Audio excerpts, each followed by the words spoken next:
students, now continue with the topic of the C2C. Okay, so customer to customer. Okay, yesterday I was explained to B2B and B2C. So just now I will explain you C2C, customer to customer. Okay, trading activities of customer is directly connected with other customers in this kind of arrangement. Internet users using the website become seller or buyer as per the requirement. Customers get online facility by buying and selling without any middleman. The best example of this auction sites of e-auctions. A customer who wants to sell a thing put up the details of his things of the website for functions and other persons can bid for them.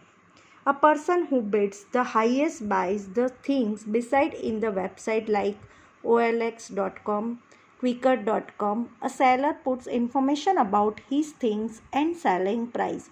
The buyer negotiation with him and then the transaction is proceed. Okay.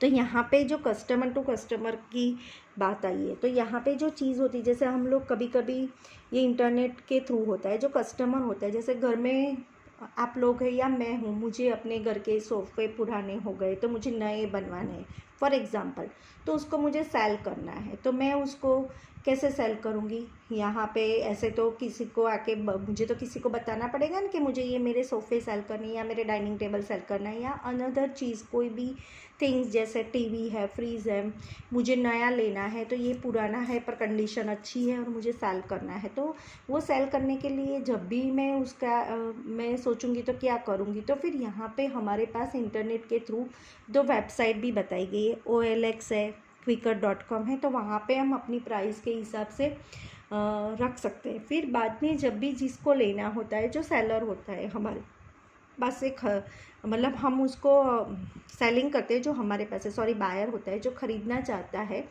तो वो decide करेगा। फिर हम उसके साथ थोड़े negotiation भी करेंगे। अगर वो प्राइस में हमको जैसे मिल जाता है कि नहीं भाई अफोर्डेबल प्राइस है, तो वो रखने के बाद वो कस्टमर हमसे परचेस कर सकता है।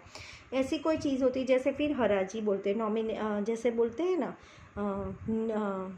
उसको पर्टिकुलर वर्ड्स होता है कि नीलामी करना है ना, कोई चीज़ की नीलामी करती, जैसे रख देते हैं बहुत सारी चीज़ें, फिर उसकी नीलामी बोलते हैं कि ये डाइनिंग टेबल है 5000 में बेचना है, कोई बोलता है मुझे ये 6 में चाहिए, कोई उसका ज़्यादा भाव लगाता है। फिर उसको जैसे जिसको जो पसंद आती है वो चीज़, वहाँ पे जो बैठे हुए पर्सन होते हैं उसमें से वो डिसाइड करते हैं।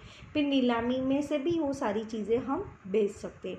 तो यहाँ पे सारी चीज़ें होती है, वो बताया गया है कि हम अलग अलग साइट्स के थ्रू अपना कस्टमर्स टू कस्टमर्स का ट्रेडिंग कर सकते हैं।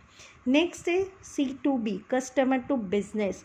इन this kind of e-commerce customers gets large choice of products or services at suitable and responsible price. The business unit that provided such services of offer products, declare conditions for sale and price of their services or products.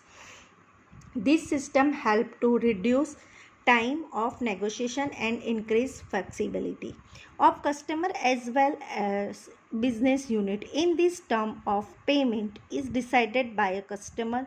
There are more arrangements in e-commerce beside this. If we consider government as an independent body, the following kinds of arrangements can arrange. Okay, तो यहाँ पे जो बताया गया है कि यहाँ पे जो चीज़ें ग्राहक मतलब customer to business, customer to business कैसे होता है, तो यहाँ पे एक और भी चीज़ बताइए, government to business, government to citizen and government to government.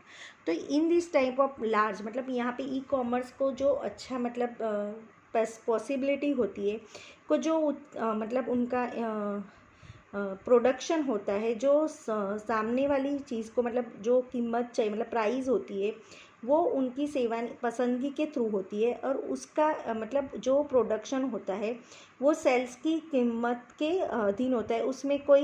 उसमें जैसे रिड्यूसिंग मतलब होता है प्राइस में, और वो उस कस्टमर्स उसकी उसमें से उसकी वो इंक्रीजिंग होती है, और ई कॉमर्स के थ्रू भी वो कर सकता है। और अनदर सेवा मतलब दूसरी कितनी ऐसी अरेंजमेंटिंग होती है, जैसे उसमें होते हैं गवर्नमेंट भी अंदर इंक्लूड होते हैं। गवर्नमेंट के थ्रू भी कभी कभी ग्राहक को मतलब जो होता है, मतलब क्या बोलते हैं उसको, कस्टमर्स को जो भी मतलब प्रॉफिट बेनिफिट्स होते हैं तो वो बहुत सारे हो सकते हैं। कभी कभी टेंडर होता है, वो होता है कि तो गवर्नमेंट के थ्रू भी हम कर सकते थे। गवर्नमेंट से हमको बहुत सारा अच्छा सा बिजनेस मिल सकता है। और गवर्नमेंट टू गवर्नमेंट भी एक हो सकता है, मतलब बिजनेस जहाँ पे कस्टमर टू बिजनेस बताया गया है तो वो गवर्नमेंट टू गवर्नमेंट थ्रू हो सकता है, गवर्नमेंट टू सिटीज़न थ्रू हो सकता है, या गवर्नमेंट टू बिजनेस भी हो सकता है।